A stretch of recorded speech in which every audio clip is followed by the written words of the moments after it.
are looking toward the northwest. Just below us is Cemetery Hill. Ahead, the town of Gettysburg. To the left is the white church steeple of the Lutheran seminary. The line of trees just behind us is McPherson's Ridge. Visualize Confederate troops moving from your left against Union positions on that ridge.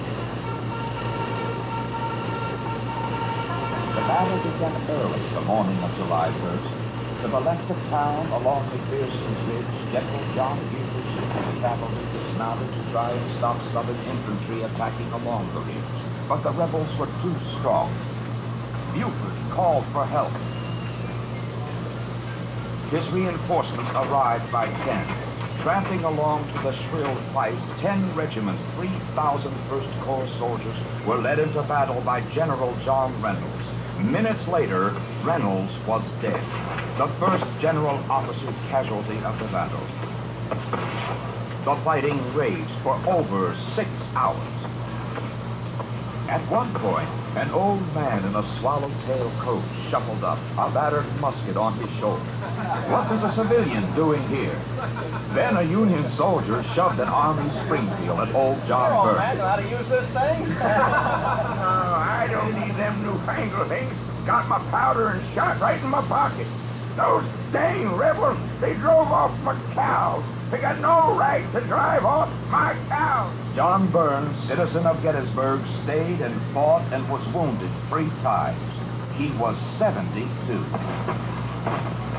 That hot afternoon out north of town, to your right, in an area known today as Barlow's Knoll, Southerners hammered into the Yankees. Union General Francis Barlow, just 29, fell badly wounded. A Confederate general rode up and asked if he could help. General. Southern victory. Any Yankee who could scrambled through town and onto Cemetery Hill below us. But Lee's field commander, General Ewell, decided not to pursue.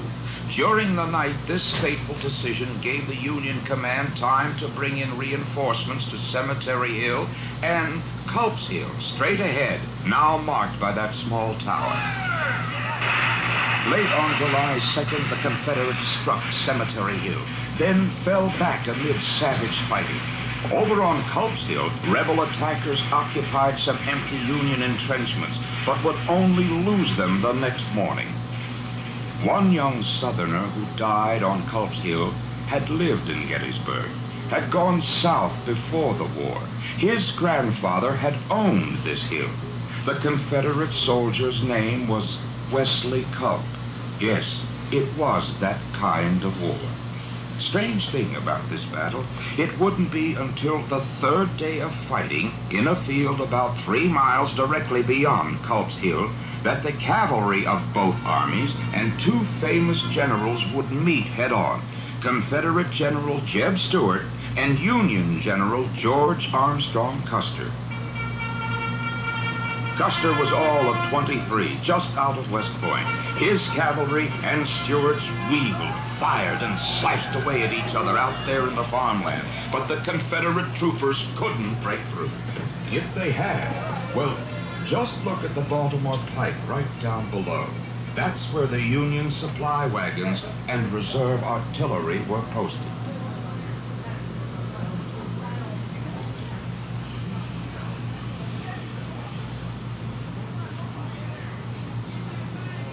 Baltimore Pike was one of only 2 routes the Yankees had for escape if they had been pushed off those hills. For 2 days, both sides battled desperately for possession amid the trees and huge boulders. Only at night was there any time away from the terrible smoke. 3 miles ahead, to your right. Major, see anything on the far slope? Not a Yankee in sight. Get a lead, boy. Be glad to know the enemy is not on the round dropping this morning. The Confederate engineers were right. Lee wanted to attack early, but his corps commander, General Longstreet, delayed. So Union troops got to Little Round Top first. Then Union General Sickles did something unexpected.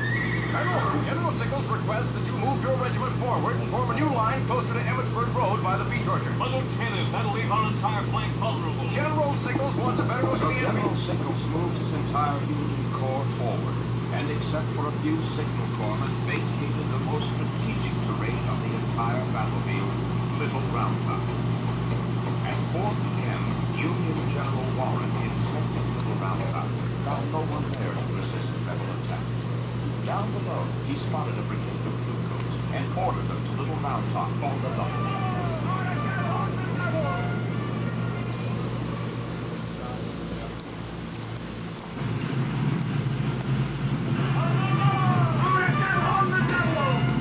The Union troops scrambled up the hill, and sure enough, 10 minutes later,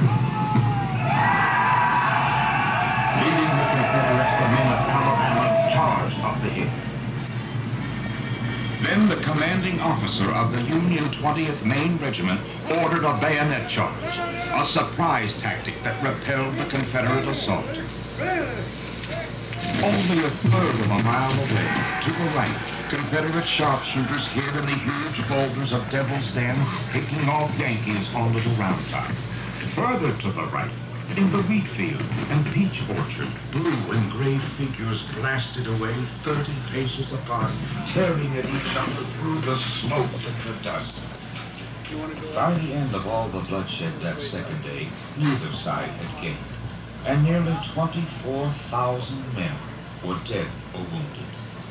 A young Quaker girl from New Jersey, a volunteer nurse here immediately after the battle, wrote in her diary, "Every barn, church, and building in town had been converted into a hospital. I saw for the first time what war meant.